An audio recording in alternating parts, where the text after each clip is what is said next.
show starts in 10, 9, 8, 7, 6, 5, 4, 3, 2, 1, go.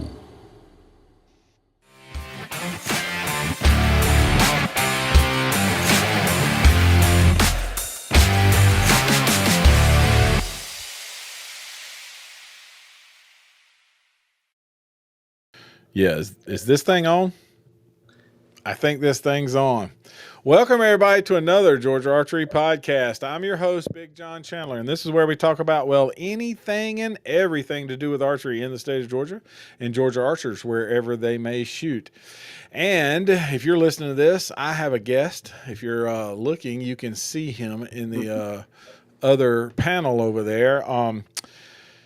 This gentleman has been in business in the archery world for 30 plus years in the state of Georgia. He's been shooting a bow for a whole lot more than that because he's an old guy. Wild Bill Hinderman from Wild Cat Archery down in Pooler, Georgia. What's going on, Wild Bill?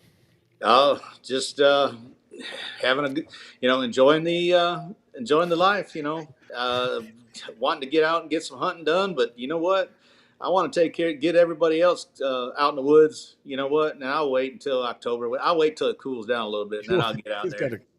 got to cool off in your neck of the woods. Oh yeah, oh yeah. So I understand that. It's not y'all down there where it's always hot. 90 degrees and buggy and 100% humidity. Oh, yes, for sure. Anyway, so how was your weekend? Let's go straight to that. I ask all my guests, how was their weekend? You know, it was good. We had a great time. Went out. I scouted. Me and a buddy of mine. We went out and scouted a place out in Bullitt County, and we've got some deer on our camera. So, it's they're out there picking peanuts and everything. So the deer are all around. Yep. In that area, and we got about 500-600 acres of nothing but swamp bottom that we can hunt, and that this gentleman's letting us hunt because they're eating up his crops. Hey, that's if you let the word "let you hunt" means good something for sure, because today everybody's got land, but they want lots of money for it. So, to find somebody to work with you on that type of thing is awesome for sure. My weekend went like normal. I work on Saturdays, and this time of year, Saturdays is a very much working day. Oh, absolutely. If they drop the bow out of the deer stand, or let their buddy draw it back one time and let it go, or can't get it hung on the anti-dry fire, because crossbows are big in this area. That type of thing, all of that comes in. And then I'm off. We're closed Sunday and Monday. So Sunday, I did a little bit of maintenance at my property, moved some deer stands around, and did some stuff like that, getting ready for cooler weather, really. And spread out some feed for the deer, and did some trimming so I can have some better shooting lanes and that kind of stuff, because it's so green. And as soon as it darn rained for the first time in however long, everything popped back in the spot, so I had to trim this one, cut that one. So that's what I did on Saturday, and or actually my Saturday, which is Sunday. And then I went back on Monday and finished up a few things. And I did hunt Sunday morning, and didn't see anything. So yeah, our weekend was pretty much same kind of the same thing. Of course, you got to do the honeydews around the house. Mama stays happy when you got all those done, and then she don't mind too much if you take off and go hunting. For sure, that's a fact. But Eric said hello, and Chuck says hello. Let's see. Who else? Bunch of folks is here. Thanks for joining. Oh, Bears in the house. Good evening. Good evening. We appreciate everybody watching. If you don't know who Wild Bill is, go ahead and when did you start shop? How about that? 1995. Started. And It was started that hunt season. And this it matters. It started out of necessity because a lot of I had been tournament shooting since the early '90s, we'll and talk about that too. so it started out of necessity. A lot of my friends that hunted, they wanted somebody to work on their bow, and so it snowballed from there. And one of my other friends, he said, you gotta start your own shop because there was only one part time shop or in the area, and it was And only it, open in the evening times. And so well, Rodney's in the house. I dabbled, I dabbled with it part time for a few years, and then uh, you know, talked with my wife and everything, and it was a little thing. It was a little scary to start off to quit a good paying job that I had For sure. benefits and all that kind of stuff. To start out and you know And run and the hope. shop full time. That's right. And Uh, hope and pray that it was going to go as well as it needed to. yeah, well, it was one of those things. I always kept my you know I always kept my CDL so I could always go back to working for a construction company, moving equipment and things like that. Yeah. That was one of the things I Always always had to fall back on.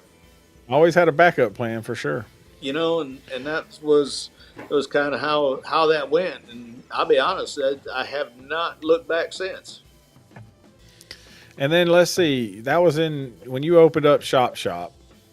Then you moved what, two different locations or three different where you're at now? So Uh, was how two. two. I started out, with a small shop at my house, and then Yep. moved to a commercial location, in Richmond Hill, and that's where the whole name Wildcat Archery come from, was Richmond Hill Wildcats. I rode by the school one day because I lived down the road from it, and they were Yep. out there shooting. The kids were out there in the middle school shooting the bow, Yep. and it was at the time, and we were talking about different names and things like that. So I said, you know, I like Wildcat Archery, and it stuck. And it So stuck. we incorporated that, and it's haven't looked back since. I moved into a commercial location right up on Highway 17, and then the guy that owned the property, he wanted to expand, make it bigger, build a shopping center, and so I had to make a decision as whether I was going to go back to the house or if I was going to do something else. And found a piece of property in Pooler, and uh, it was kind of scary to start with, just taking a leap of faith to move up there and bite off this big mortgage, For but sure. it was a commercial condo, so it was I was buying it for myself, and I wasn't renting nothing, and it worked out good. You know, got the mortgage paid off the first of this year, and so it's all fine and dandy. Yeah, I mean, I've been in there a few times. And you have a great place. You get a lot of folks from the base coming through, like and you get it's a change. Not saying like your local group, everybody, you get your local guys that are always been around, come around and do the thing, but you get to see a whole bunch of different faces because you have changing at the base there. So and that makes it interesting in itself. We do, from Fort Stewart, Hunter. We get a lot of guys from the Marine Corps Air Station over in Buford. I got customers come all the way up from Kingsland, from the submarine base, naval station down there in Kingsland. Uh, because they're really up and down the coast from Charleston to Jacksonville. There's nobody else. There's Just nothing in no. Brunswick. So I mean, I had a guy that was stationed at over to the air station, and he got transferred up to Camp Lejeune. And once a year, he'd bring his buddies down. They'd load up in the truck and come to Savannah just to get their bows. Well, that's what I mean. That's what I'm saying. You gain new customers that may go somewhere else, like in their duties, and then they end up back at your shop anyway because you've picked them up as a great customer. So, oh yeah, that's awesome. That's absolutely. That's awesome. So, but yeah, that's what we do, right? We try to build customer service and give people great, service. Right? We're still a service industry. absolutely. We're not a, I had a guy come in the other day and he goes, "Do you match Amazon?" I was like, "No, I don't match Amazon." I said, "Amazon doesn't pay my light bill." And then so he comes back with those arrows, and I charge him a price to fletch them and a price to cut them. And he says, "Well, that makes me pay more than what I would have got them here." I was like, "Exactly." Yeah. The one guy goes, "Hey, can you cut these for me?" I said, "Where'd you get these from?" Because I had the same ones hanging on the shelf. He said, "Well, I got them offline." I said, "Why don't you send them and see if they'll cut them for you?"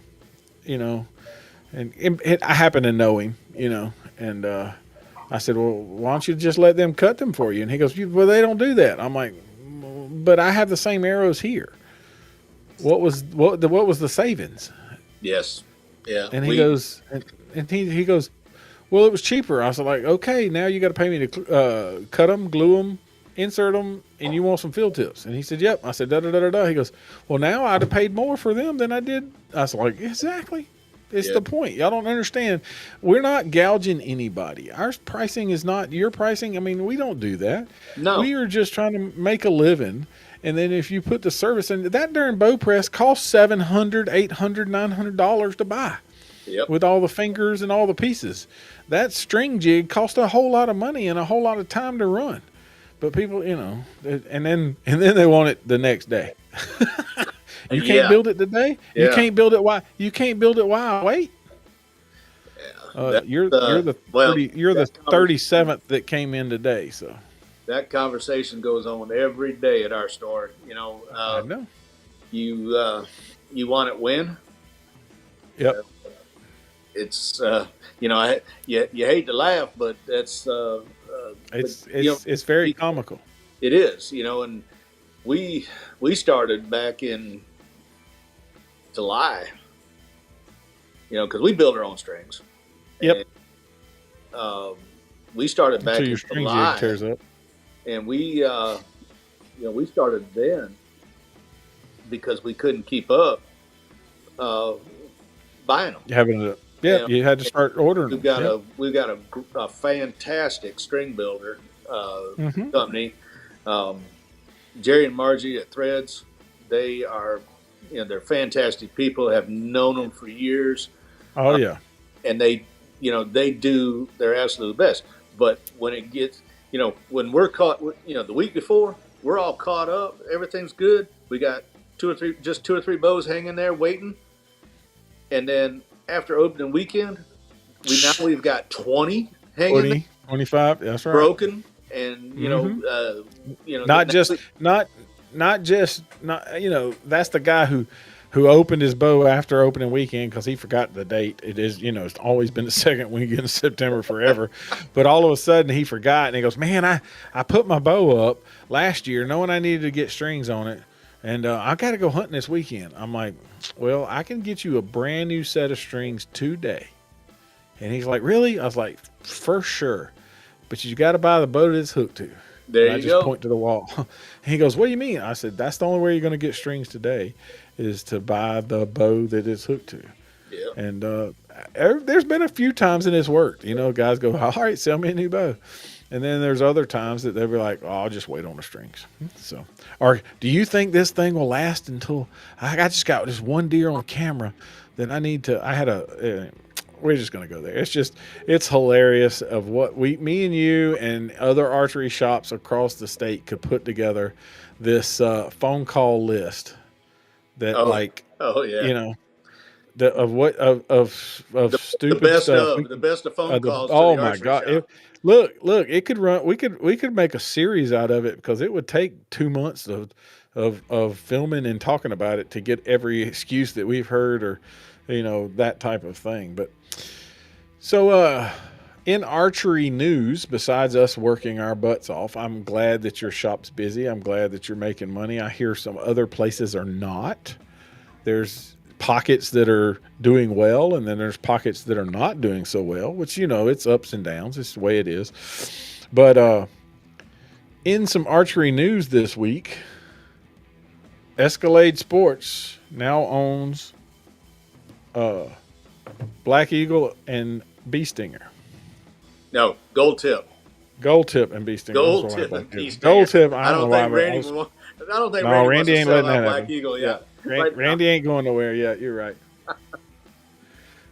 You 25-ounce broadheads. That's a good one.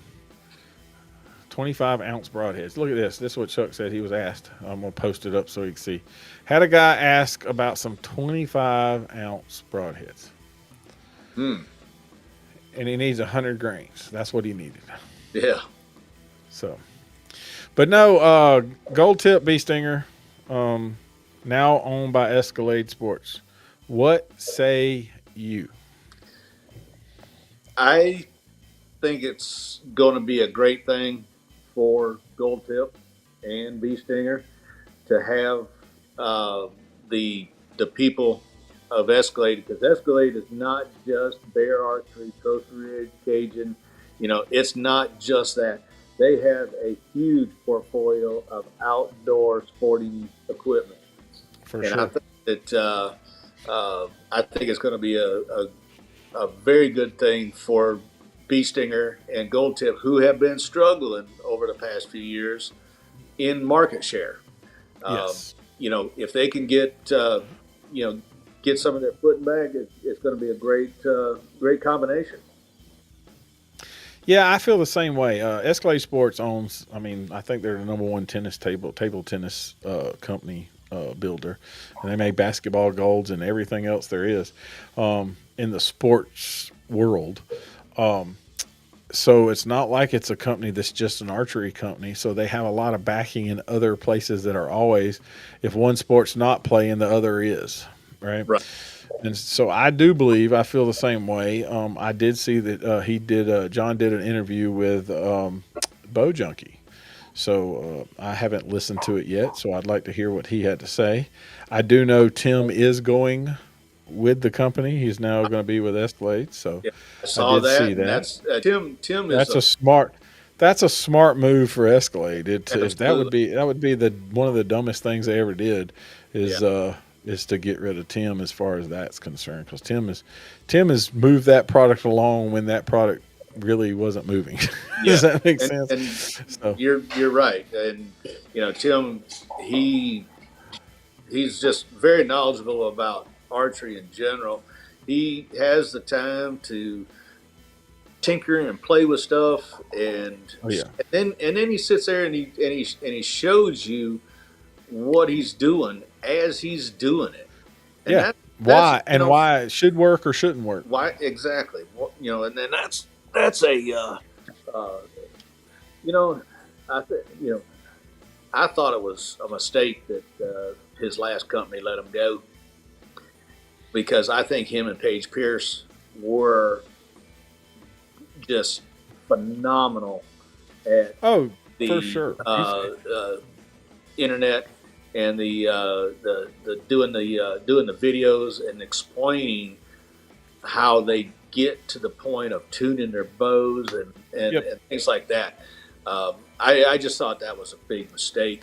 But Tim is an asset for whatever company he's with. There's for sure.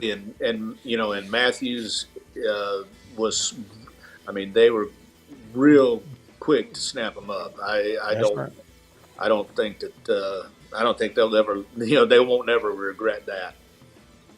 Yeah. Well, I think it'll be a great thing. Also in the news, it's fixing to be, November used to be it, but as we've seen in the last day or so, new bow season. Yeah. So companies releasing new products. Bear was the first, I'm assuming.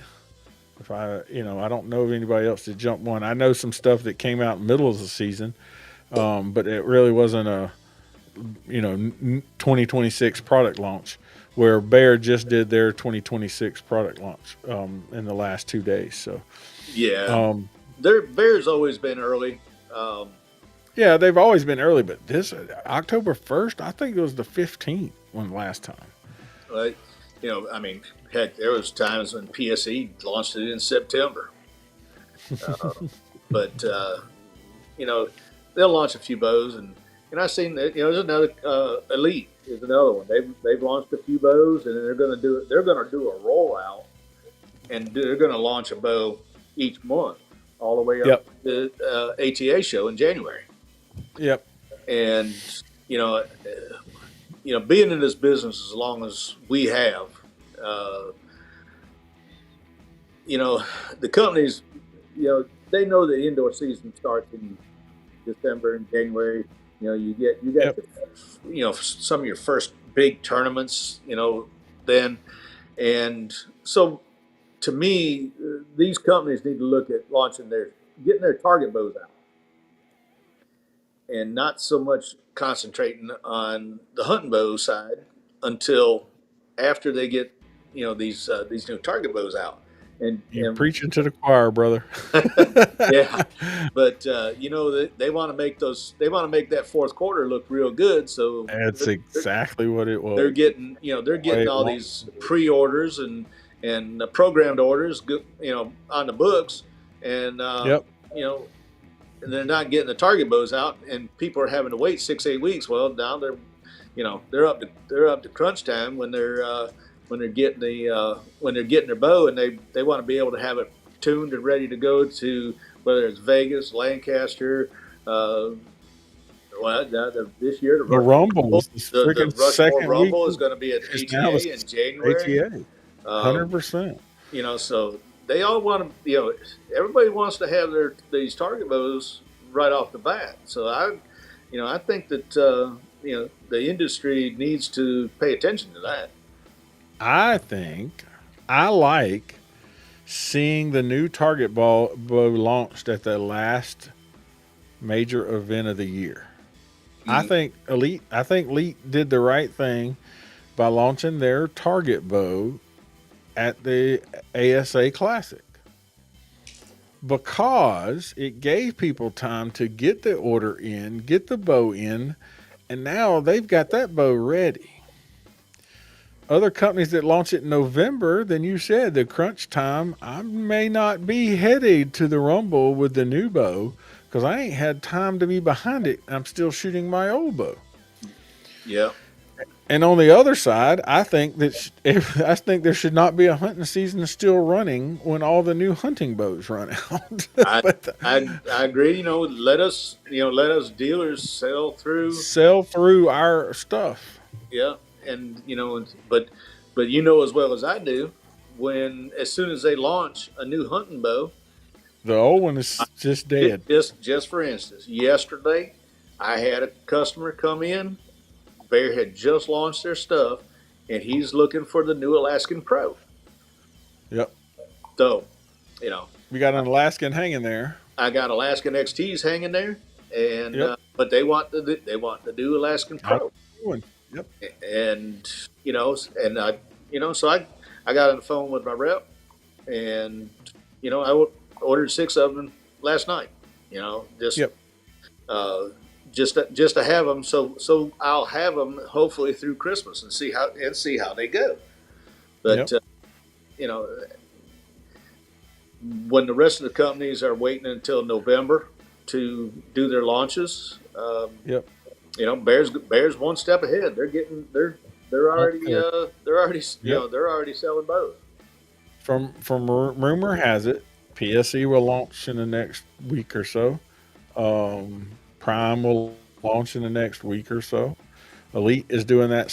What I don't know what you call it, but a slow rollout of all of their products. And then Hoyt and Matthews usually mid-November, and everybody else, Darton will be out in the next week or so probably. So everybody's getting earlier and earlier and earlier, which I'm fine with that. Let's push it all the way. Look, launch them in July. If you want to kick off on our end of the world, if you want to kick new bows off, uh, kick kick them off in June or July, There you and go. then because that's when our that 4th of July light switch kicks on. If I had all new product to show then, and could carry it through till December, January, and not have to worry about, oh my God, I've got to get rid of this old one because the new one will be here and it ain't going to be no good. That would be awesome. Yeah, yeah. But You're right. golf did the same thing. Golf did um, used to be every year, then it was every 6 months they released something. And customers got to the point where they didn't want the newest anymore because they saw that every 6 months there was going to be a new one. So they waited for the new one to come out so that you would discount the old one every 6 months. So it backfired on them. You Yeah. know? So, and they've slowly backed up in how they do things. And we see that too. They'll wait. Guys they'll wait to the end of the year and see how much of a deal they can get on 2025 stuff, when knowing the 2026s are going to be showing up right around the corner. For sure. That's exactly right. So a lot of folks have held up and not bought because they're like, well, we're at this point, we'll want to see what the new one is, or I'm going to get a deal on the old one or the other. Yeah. But Rodney said somebody ordered an Elite after launch and then got it in 3 days. Yeah. So, that's that's when you're on top of it, you're on top of it. But I know who he's talking about. He's he knows one of the sales reps, and he was able to get it real. Yeah. Well, I had one. We had the new tournament bow in the shop the day before the launch, so we had it there so that when they did launch, people could come in and shoot it, try it, touch it, and feel it if they wasn't at the ASA shoot. So right, which was good. I mean, and of course, they always wanted this color or that color or whatever, and we could order off of it. So sometimes it's great to have one or two in so you can get orders placed off of it. So, but yeah, let's see who else. Let's just get into your what would you like to see from bow companies? You don't have to name one versus the other, but what would you like to see innovation wise in the archery world that could show up this year? Oh man, after 30 years, every year I say, how can they get any better? How can they get better? How can they get better? Well, there's only one company that I can think of that needs to step up. I don't. Where, that one right. Where is it? Right there. Or that one right there. You go. Right there. They need to come up with some kind of tuning system. And get rid of these. Get rid of the shims. But I've got it on good word that something's coming. Yep. But I feel that way too. All these companies have stepped up, and everybody. It doesn't matter what company it is, they all make fantastic products. For sure. Our warranty work on bows is next to nothing. And majority of the warranty work is still user error. Oh, well, yeah, I was going to say a lot of the what the companies are warranting really doesn't have to be warranted, right? Yes. Yeah, but they're doing it because they're good companies. 90% of the stuff that we've seen off of bows are not a mechanical problem, a limb problem, a disc problem. You remember the days that there were risers that would crack and limb pockets that would shatter, and gosh, go shoot his bow for 2 weeks and then he has no camo left on it. Those are manufacturer things, but they fixed a lot of that. And I think strings material has helped in that aspect of things. Because you remember those stretch-a-lot strings on all the Oh, bows. oh The yeah. limbs could handle things, but the strings would just give up the ghost. And so I think string material has helped that aspect of things for sure. But yeah, so yeah, tuning systems on bows. The bow company you mentioned earlier that released a bow mid season, price point bow with all the bells and whistles. Oh yeah. Um, That newest good kit. ascend from can I From say it? Bowtech. From Yep, you from can yeah, say it. Bowtech. I think it's Bowtech. going to be a fantastic bow. It's a great price point. You know, you take a bow that's $8.99 retail bare bow, thirteen With a ninety tuning nine system. with with with a great uh, accessory package, black gold, tight spot, rip cord. Um, you know, the Your Pure Archery Group owns some good products. they do, and Yeah. they're you know, and this is going to be a big seller. You know, to have a flagship bow that is going to go out the door, you know, with arrows and everything under $1,500, where And a most tuning system. and a tuning system. A Yes, tuning system. One thing, I mean, I shot Bowtech for 5 years. All right. I still do. I still got two other target bows. I know you do, and there's nothing wrong with that bow. Um, but I shot for 5 years, worked with the company, this, that, and other. And my problem with Bowtech has always been they had the most tunable bow that nobody knew about. Most tunable bow that nobody knew about. I'm getting pestered here. Uh-uh. I got now my dog. Your dog wants to get in your lap. She wants the ball. Uh huh. You throw it once, you're gonna have to throw it 1,000 I know times. it. That's why I'm holding on to But I mean, I don't know if you felt the same way, but they had one of the most tunable bows that just nobody knew about. I mean, I really don't. I don't. It's not they made a bad product. I just don't think their marketing was where it needed to be. and you're right. You know, if you remember back 8-10 years ago when they come out with the assassin, you remember that on that you know marketing. The girl that come up with that was you know she wasn't even a marketing person, but No. when she come up with that assassin Hmm. and everything that was leading up into that, and to come out with that bow, I mean, I had people. I was at the trade show and took did Facebook Live from there, Yeah, and I had people calling me from California, that's calling the right. store from California. Have you got one? Have you got what do you think about it? And that's what that's what these companies need. They need to get on some of these. Shock and awe. Yeah, exactly. Shock and all.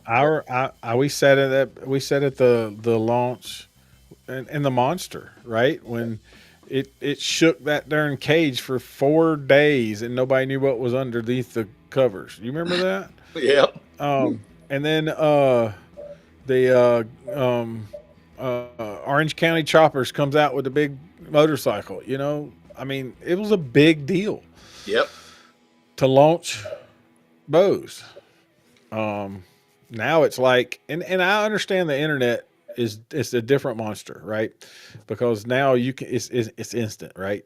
Everybody can launch it. They don't have to spend $1 billion for people to be there to see it. They can launch it on the internet and 1 billion people see it, and it costs them a whole lot less. I understand that. But some people like to grab attention, and if you got something that grabs attention, or build it up a little bit, then it goes over faster, and it creates a buzz.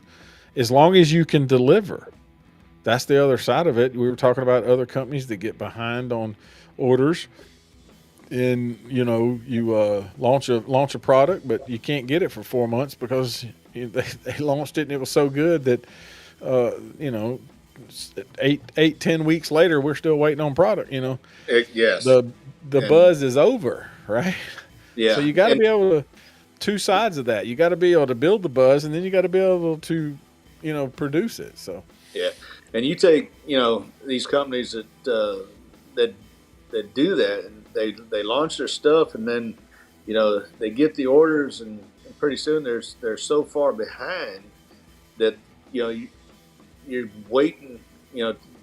I mean, most of both of these companies, we got to, we order, 30, 40, 50 bows right off the rip, and you know they start trickling in. But I get guys, at the beginning of the year, they'll start calling. Do you have this? Do you have this bow in this color? Do you have this? Things like that.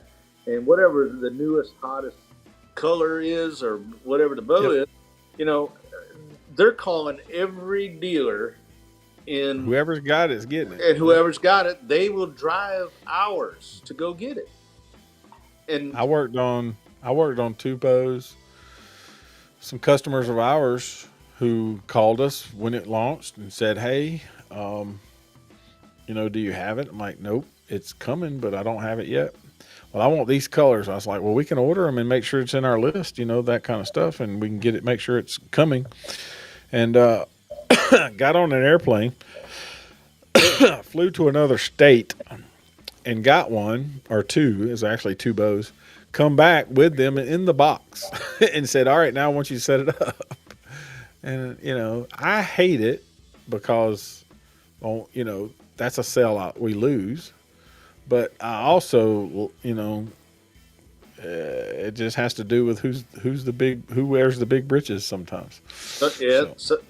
That, on that note, what do you, do you have a set charge when somebody brings you a bow for that to get it set up? Yes, we do. $85 setup fee. That's before you buy anything. And is our basic fee. Yeah. So and then it could get worse. It can get a lot worse than that, but yeah, because they're gonna need peeps and D-loops and other stuff. But and we're right there. I think we're at $75, but and that's basically just the labor. Set their make sure the draw length, poundage, peep, loop, things like that. And then if they want the extra tuning and all that stuff, then they, if we got to install a rest, if we got to, install all their, if they don't buy their accessories, if we got to install them all, there's, it's time. It can add up. Time and labor, and yep. Georgia Power does not give us electricity for free. No. They don't. Can I give you a hug? No, that ain't gonna pay the bills. I promise you. Yeah. But I do feel, and being a brick and mortar store, and being an archery only shop, you definitely could tell, or help people understand what people go through. There's lots of places. I mean, we're lucky. We're an Ace Hardware store. We're hooked to another part of the shop, so we have some other affiliates, just like we talked about with Escalade Sports, not just being an archery, company. They're also a sporting goods company. So they have money from one place that they can move to the other if needed. But you don't have that. You move it out of your bank account into the business bank account if you have to. Yeah, and well, you know what today was? October 1st. A lot of those. It's October 1st. A lot of those dating bills came due today. Mm-hmm. So I had to borrow money from Rodney for lunch. Oh yeah, well, when you pay him well enough, he can loan you $1 or $2. He's pretty good. I appreciate. I like Rodney a lot. He's a good fella. He's You haven't met Sean, have you? Yeah, I've met Sean once. Have you met Sean? Yeah. Both of them. I'll tell you what, I'm real lucky to have two really good techs right now. I had two for a long time. You had two that were there for a very long time. Yeah. Lost Steve to COVID, and Tony took another job, and but it's still both of them were very much appreciated the whole time, and I still talk with Tony on occasions, um, but it's but having Rodney and Sean, they're they're real good guys. They're good with customers, and we just I'm very fortunate to have a couple of really good guys that work with me and for me. That's good. That's definitely. We got a good group we built at our shop too. With Mark, he's been in business forever. In the business side of archery, so he may not been in the shop side of archery, but he's been on the business side of archery for a long time. And sometimes that point of view comes in very handy. And then we got another Kenneth is back in the shop, and he's been doing this for I don't know how long now. And we brought him back in the archery world. And then we have another gentleman that has learned a lot, sort of like I guess, has and taken off. Great guy. Kevin does a great job. And then we have a couple of part timers that are, like archers that we have. We all do have those guys that come in and help out.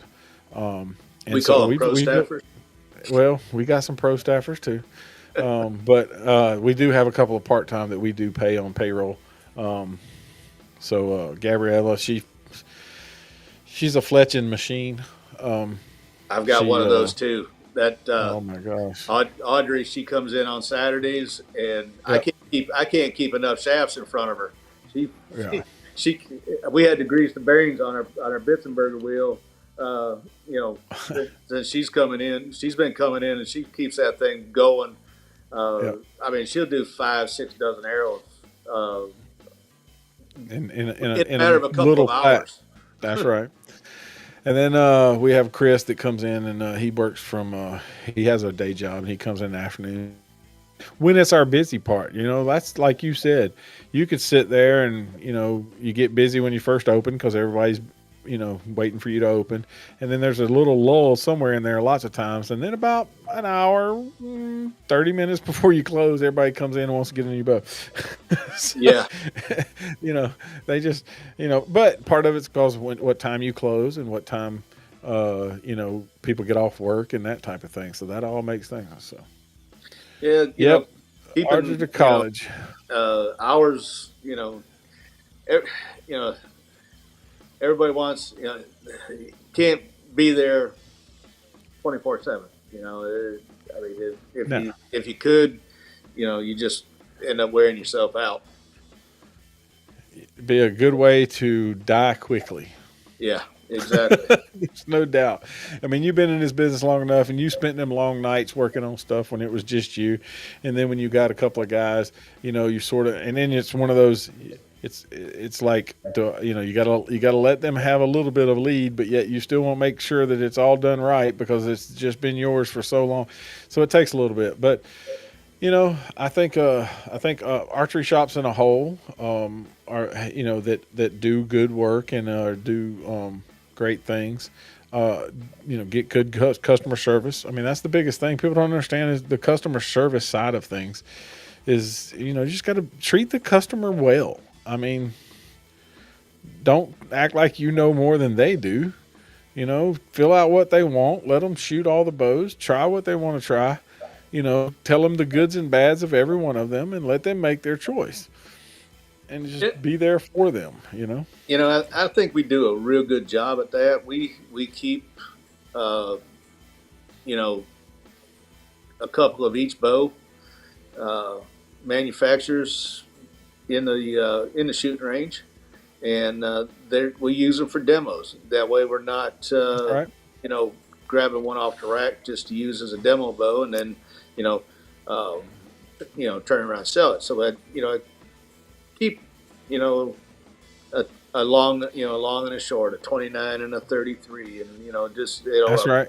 Of all the different manufacturers that we sell, we keep them in the range, and we'll change the mods and set it up to their draw length, set it up set it at the poundage they want, and and take them in there, let them shoot it as pretty much as they want until they can make up their mind. If they don't like this one, then we'll set up another one, and and just let the customer try and make up his mind.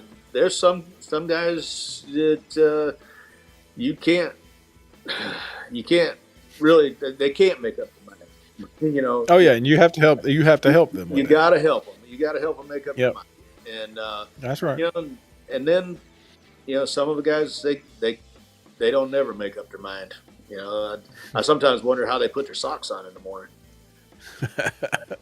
Well, I like this one, but I like this one, but this one feels good on the draw, but this one feels good on the shot, and this one, it doesn't sound as loud, and this one has a different sound, and I don't. It's like, okay, let's. Which one do you hate? Which one has the most negatives, and we're gonna take it out, and then we're gonna keep going till we narrow it down some. But yeah, people, you test drive vehicles. You really should test drive a bow. Yeah, and that's it, because the bow that's right for your buddy is not right for you. Nope. Draw cycles are different, let off is different, the way it feels after the shot is different, and so it's a complete feel thing to each individual person. For sure. Because what you like, I may not like. What I like, you may not like. You're going to set your stabilizers up a little different on your target bow than what I would. You're gonna set your let off a little different. You might want a little more let off, and like a little less let off. So That's right. Everybody's got their own feel, and once you get the bow that you want, then you got to customize it and make it to where where it's right for you. Exactly. Some people want a 19 3-pin vertical, horizontal slider, movers, 1-pin blue, 1-pin green, whatever, and we just got to make it fit them. So I mean, that's the part that people don't understand, is that time that we take as a customer service side, where if you call a company online and say, hey, you got this bow, yep, okay, you buy it, you get it home. How many times, as your wife, and I'm not using her as, please don't get this as mistaken, but sent back something that she ordered because when she got it, it wasn't what she wanted. I mean, we've all done it. Oh yeah. I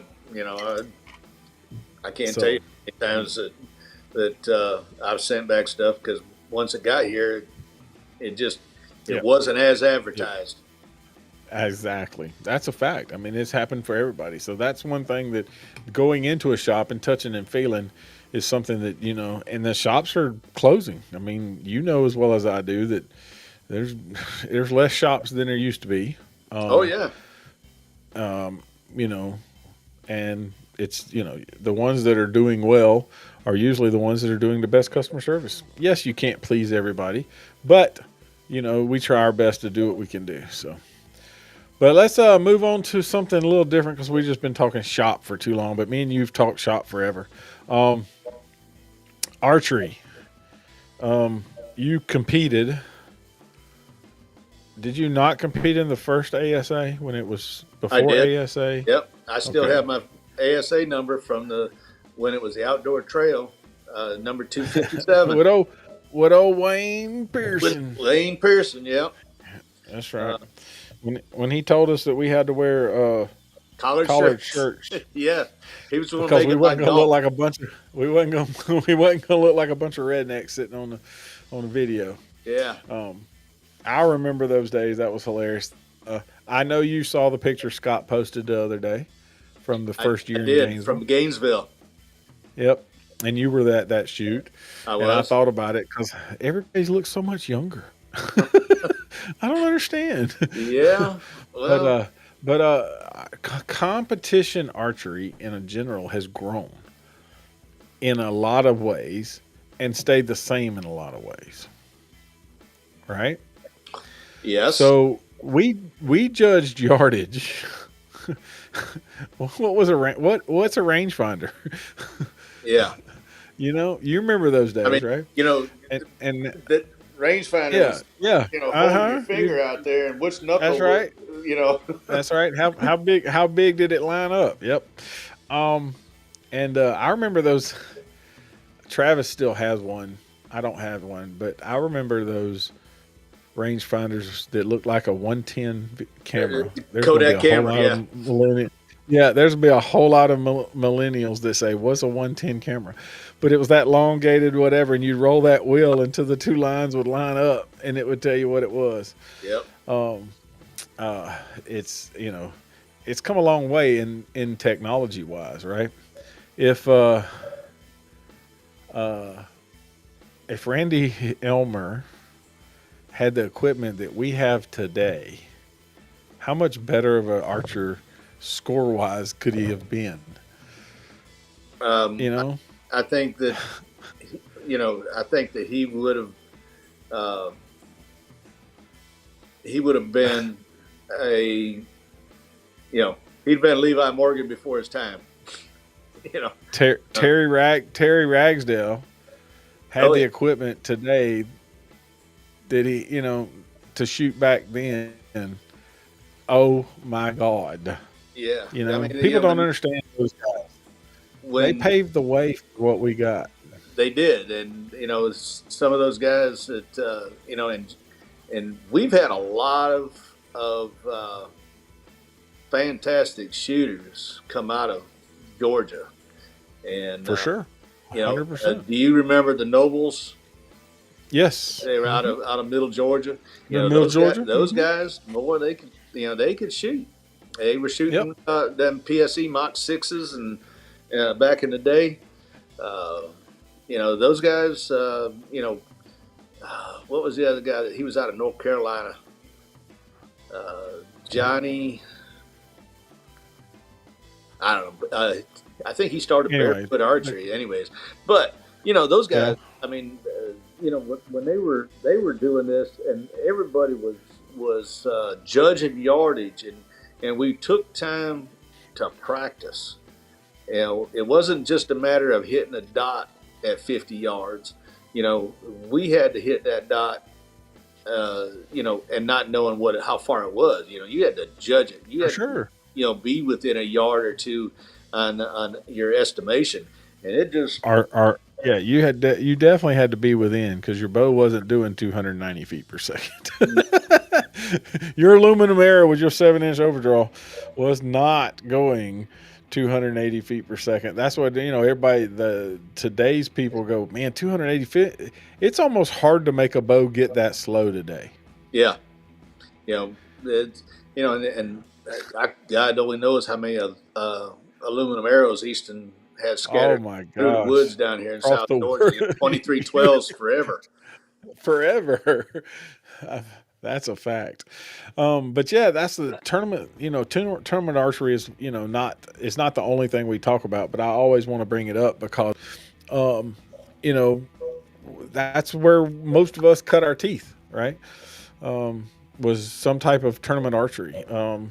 And turned around. We may have been bow hunting, but our move into archery was tournament side move, to make it more than just I bought a bow at wherever and I pulled it out for hunting season and put it back up. The tournament archery kept us into archery all year long. So yeah, I just thought that picture was pretty cool to see it with Travis and Scott and the rest of the guys from. And it's funny to see how much people have changed, but yet still the same, right? Oh yeah. And well, I tell you, when did you shoot 2D targets on Celsius barrels? Well, yes, a few, some. I remember. Okay. When we shot the hips targets down at the outdoor trail, trail hips targets had a metal ring, and there was ring in it. They ain't no pulling the line. You were in or out. You ain't gonna pull a line. It was in it or it was out of it. Yeah. And if you dinged, it was probably out of it. But that was some of my first tournaments were those, and they were it was a lot of fun. I mean, getting to shoot with some of those guys that you saw that were going pro. That's right. They a lot of those guys. When I was shooting semi-pro, I Yep. I was shooting with them. Chance Boboff, God, some of the those guys I used to shoot with them all the time. And when we were shooting semi-pro open classes and Yep. Stuff like That's that. right. Those guys. I mean, they just took it to another level. For sure. You're like, who the hell's that young kid? The fastest way to quit or to quit tournament archery is to open an archery shop. For sure. Well, it also limits your hunting too. So, if you look, here's a PSA for anybody listening. If you love archery and you love doing archery, no matter if it's hunting, tournaments, whatever, do not find you a good archery shop, but don't open one. Exactly. Yeah. Because if you open one, that is no longer the first priority. So during tournament season, you're fixing tournament bows, and during hunting season, you're fixing hunting bows. And so the best mechanic has the worst running vehicle. Yeah. The best painter, his house looks like it hadn't been painted in 50 years, and the lawn service company, his yard looks like a jungle. He's taking care of everybody else. Friend that I've had for years. He was in the insurance business, and his little side gig was taking people, fishing. Yep. Just down here on the coast, catching redfish, trout, things like that, and he got out of the insurance business and started a charter business full time. He can't stand to fish now. He hates it. He takes his customers. He's booked 5-6 days a week. Yep. And he won't fish for nothing now. He don't want to fish for nothing. Somebody asked me the other day, it's like, when do you practice? I'm like, I either practice before we go to work, I go in early and shoot a little bit, or I don't practice. And he said, why? I said, because if you've messed with it all day long, do you really want to pick your bow up? Yeah. You don't mess with everybody else's bow. Do you really want to pick your bow up? You want to go and just like escape the archery world after the end of the day, especially some days. Oh yeah. I'll get home and just kick back and have a cold beverage and just relax for a while. 100%. And you haven't tackled no crocodiles lately. So how's your arms working there, sir? Well, those crocs they got thrown away before I even realized it. I guess by the time I got home, those crocs were already in the trash. I got you. But to answer your question, it's coming along good. Physical therapy still twice a week. Getting a good range of motion back. We're starting to work strength. It's hard to hold I'm working with 3 and 5 pound weights, just trying to get some strength build up. After having a complete tear of the rotator cuff, bicep tendon, labrum. When I reached over here and felt my shoulder, this up here felt good, and the rest of my arm was down about 3 down there. Yeah. It was. When my doctor says it's a massive tear, that's pretty significant. So, for sure. And so I'm still doing, like I said, I'm still doing physical therapy. My goal is to next spring I'm going back to Alberta bear hunting, and hopefully I'll be going with a upright bow, not a vertical bow. That's my goal. I got you. I understand that. But for this deer season, when I do get to go, that raven will do everything I Do what want it it needs to do. to do what it That's needs to right. do. Do what it needs to do. I understand. But dude, I appreciate all the chit chatting and having a good time, and tell everybody where you're located. What's the name of the shop? What's your hours and that type of stuff. It's Wildcat Archery. We're at 1370 US Highway 80 East in Pooler, Georgia. Our hours are Tuesday through Friday, 10 to 6, Saturdays, 10 to 4. We're a full service archery shop. We sell Hoyt, Bowtech, Matthews, Bear, Elite, Darton every once in a while. But no, Yeah. we just we've been in business for 30 years, and you know we, from what I've been told, we're the oldest privately owned archery only shop in the Southeast. And I've had several of sales reps, from that handle all the states in the Southeast, and they've told me Said the that on same numerous thing. occasions. Yep. I've even said it. Everybody talks about, privately owned archery only shop. I mean, that's not, for this many years and still going. But we appreciate it. Like I said, if you need something down that way in Pooler or in the surrounding area, jump on 95 and run up and down and get to him. It's not hard. He does a great job. He's got a great crew. Rodney down there and the rest of the gang, they are always doing. Me and Rodney always joke that we can't go shoot a tournament on Saturday because our bosses won't let us. So we want everybody to host tournaments on Sundays. Well, but tell you what, since my arm has been hurt and I've had to be there on Saturdays, I've been a little bit lenient, because I do want them to still be able to enjoy tournaments. 100%. But yeah, we appreciate it. Like I said, well, thank you for having me on. I've chimed in on your podcast on numerous occasions. Oh yeah, a few times. And I always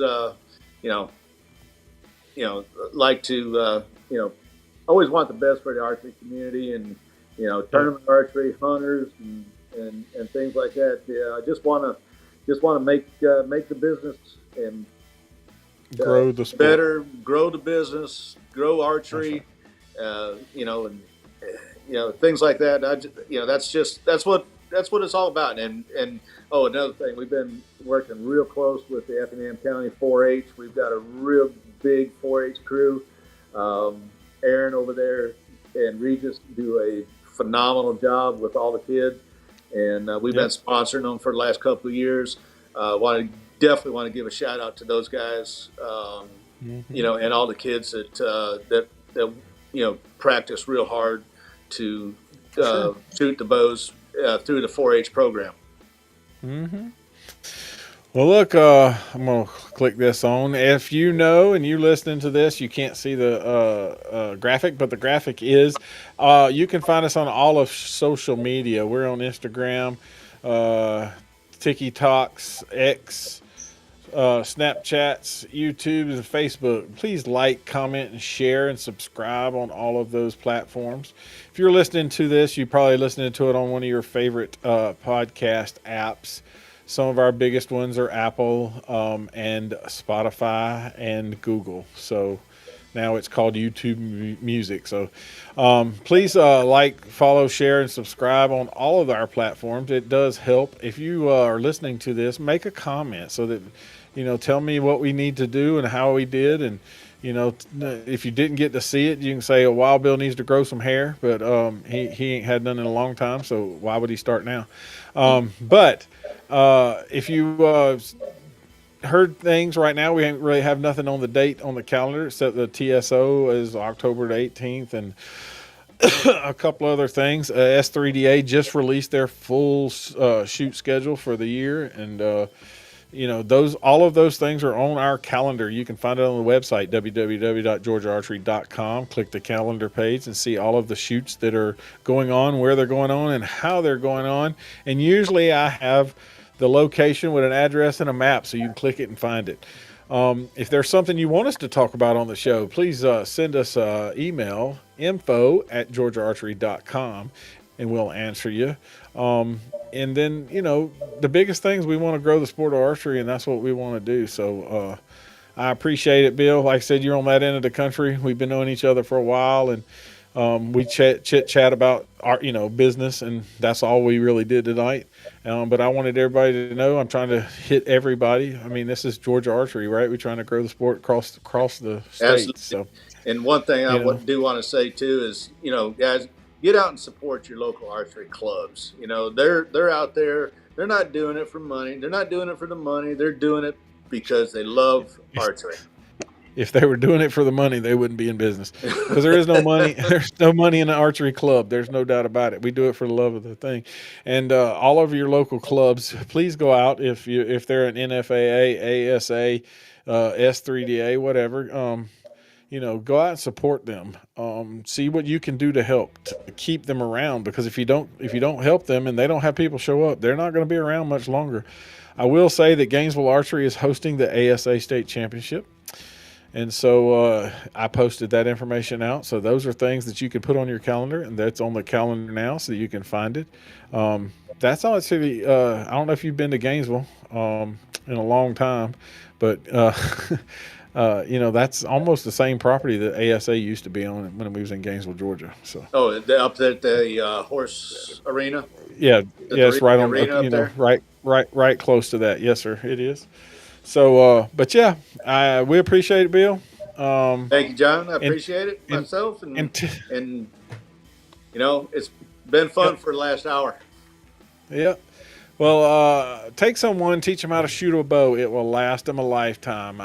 Until next time, I'm Big John. That's Wild Bill, and we'll see you. All right.